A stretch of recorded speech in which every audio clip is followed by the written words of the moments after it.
Well, Canada and Mexico have ordered retaliatory tariffs on American goods in response to sweeping tariffs imposed by President Donald Trump. Businesses and consumers in both countries are questioning how the new trade war might affect them.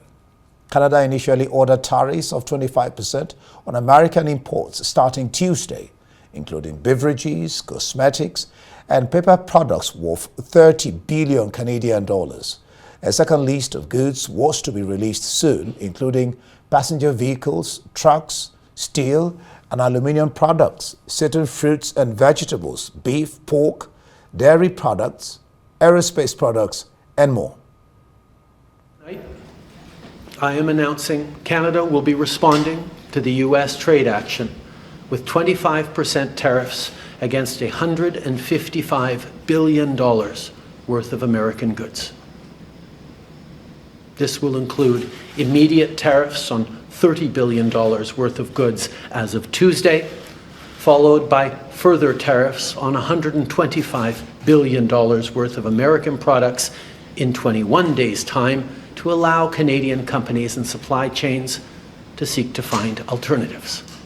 Like the American tariffs, our response will also be far-reaching and include everyday items such as American beer, wine and bourbon, fruits and fruit juices, including orange juice, along with vegetables, perfume, clothing, and shoes. It'll include major consumer products like household appliances, furniture, and sports equipment, and materials like lumber and plastics, along with much, much more. U.S. Republican strategist Greg Swenson joins us for more analysis on these issues. Errol, glad to have you. You're watching The World. Plenty more still to come. Stay with us.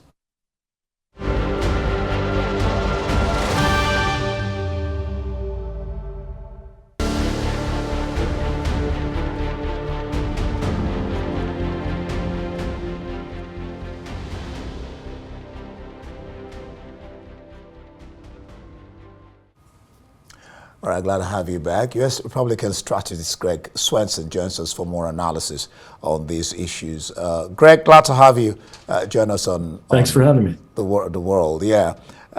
Let's start with this tax issue. Trump to tax Canada, Mexico 25%, China 10%. A Wall Street Journal calls it the dumbest trade deal in history, and stocks are going down, gas prices up in U.S.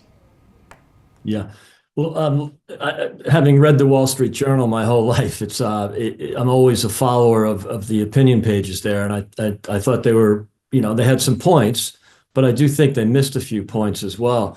And markets, of course, they're down today, but they've already started to recover. Now, that might have been the news from Mexico that helped with that. But generally speaking, markets don't like uncertainty. And that's what we have here, because these tariffs were just announced on Saturday. The retaliatory tariffs from Mexico and Canada were Sunday.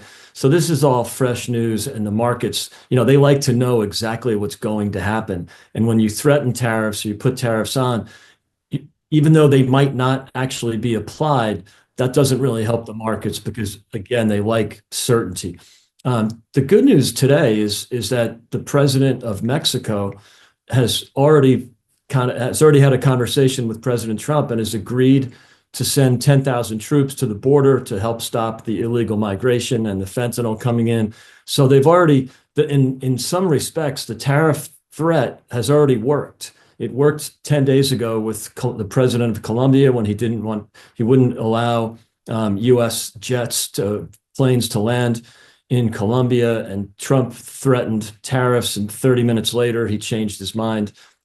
Colombia changed their mind and agreed to accept the migrants. So this is just another example of, it's a little bit provocative, but I think the president has some really good points. And in this case, it's already worked with Mexico, and we'll see what happens tomorrow with Canada.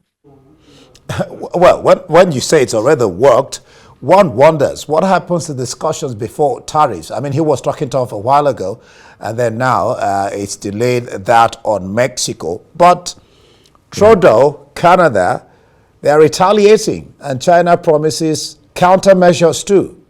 Sure. Yeah. I mean, look, I wish they had come to agreements on the issues that President Trump wants to address, not only the imbalance of the existing trade deals or existing tariffs, for example, with the EU, but and also China, but also, there should have been there were moments where they could have addressed the border issues, the other issues that President Trump has been discussing. And it's a shame that they had to wait until there was a threat of tariffs, but sometimes that's what it takes. And he's not afraid to use that threat. And so, and I think they were wise. Obviously, the president of Mexico was wise to reconsider the retaliatory tariffs and try to strike some kind of an agreement with President Trump, which she did. And they had a very friendly conversation. But remember, Mexico's exports to the U.S. are 33% of their GDP. The U.S. is 80% of Mexican imports. Canada is 61% the U.S. is 61% of Canada's exports. And so those countries can't afford to really get into a trade war. I mean, again, Canada's exports to the U.S. are 28% of their GDP. So this is not a moment to play Russian roulette with trade and tariffs. I think they just need to come to the table and make an agreement, and have a conversation with President Trump and his team, which so far they've done. Well, Canada hasn't done that. I mean, Canada is retaliating. Yeah, true. China is also saying that will counter. EU too is also threatening Trump. And one wonders what happened to discussions before. The EU tariff says, he's still speaking on EU. He says tariffs, he says it will happen, has not said when, but a deal could be reached with the UK. They could work something out. That's Trump on EU.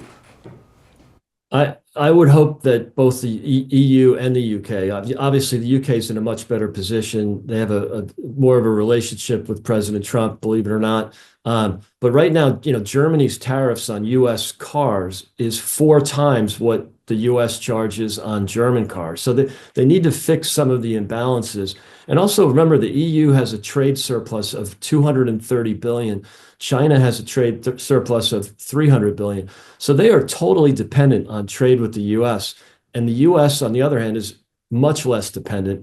The total exports from the US to Mexico and Canada are 1% of US GDP. And again, that's compared to 33% for Mexico, 28% for Canada.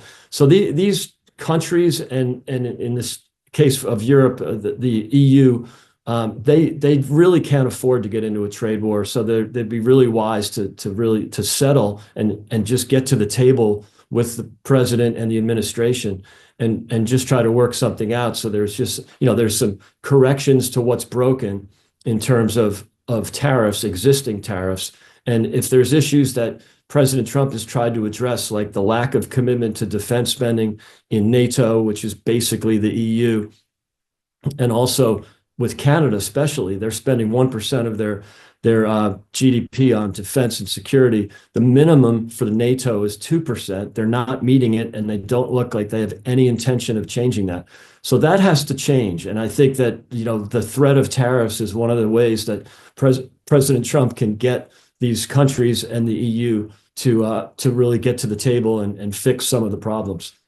There's the big elephant in the room, and that is how this will definitely impact.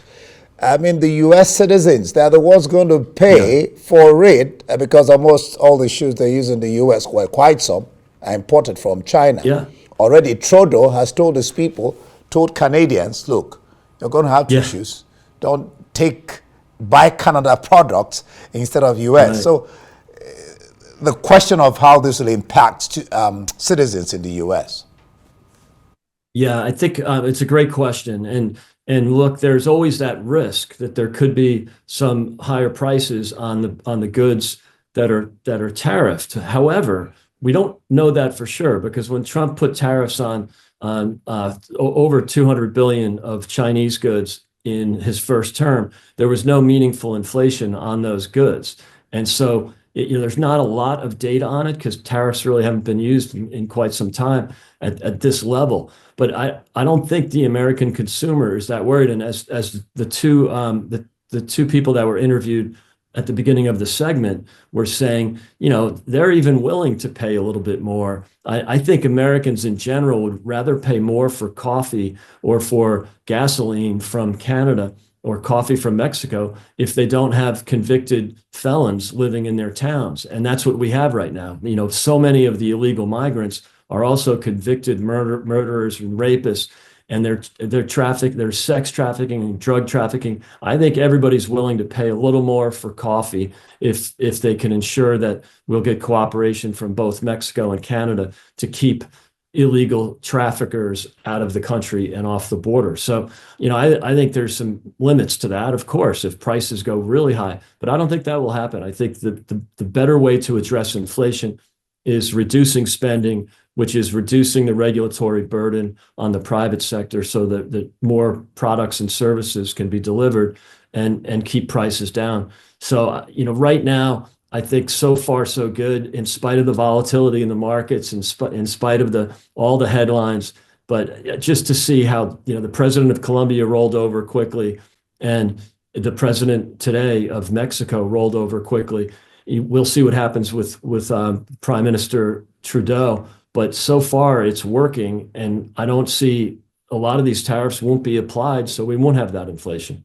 Well, you kept on talking about immigration, and that's also the big elephant in the room of the fact that most of the jobs that the immigrants do, Americans won't do it, and so there's a question of not having people do that job, and so it could still backfire on the economy of the U.S. Yeah, I mean, there's talk about, I guess you have to differentiate between legal immigrants and illegal migrants. And so that's a big issue. And there are some illegal migrants that are employed in agriculture, but it's a very small percentage of total agriculture workers. And that's mostly what people are worried about in terms of, jobs that Americans won't do, picking fruit or whatever. It's just not statistically meaningful. And I also have to remind everybody that it's against the law to hire illegal migrants. So, there might be some pain with some agriculture, but it's not economically significant. And so, and by the way, that doesn't mean that the president or any conservatives are against migration or immigration. They're against illegal migration, where you have convicted felons coming over the border, terrorists coming over the border. So that's the big difference between this administration and the last, is we want people to immigrate to the United States, but do it legally. All right, before I let you go, Trump is threatening to cut off funds to South Africa over land. Ramaphosa responds emphatically, is a constitutional matter. Why these strong arm tactics from Trump? Yeah, I think, there's two moving parts here. One is the spending in the U.S. government has gotten so out of control. We have 36 trillion in debt versus, 4 years ago where we had 25 trillion in debt. So, we are facing a fiscal crisis. So this is a way to just, cut off aid and make sure that the aid that we do give or we do support, the countries we support, that there's some explanation of what those countries are doing with the aid. We haven't seen that in perhaps a generation, where there's some real accounting of where this money goes. So there is that spending challenge, but also I think on policy, the president just seems doesn't want to send money to countries that are enacting policy that are either contrary to our values or way of thinking, or could be detrimental to American investors or American traders. I think the interesting point with some of the nationalization argument is that we look to Zimbabwe, which in 1980 was 75% of the arable land was being farmed. And after the nationalization, of the farms, it ended up, 30 years later being at 4% of arable land. So I think the president is concerned that a similar thing could happen in South Africa, and sending aid there is, you could argue, is throwing good money after bad. So I think that's a moving target right now. All right, Greg, we'll see how that plays out. We'll watch and see how events unfold between Trump, Mexico, Canada, South Africa, and the rest of them. Thank you so much for your time on the program. Thanks for having me. I appreciate it. All right.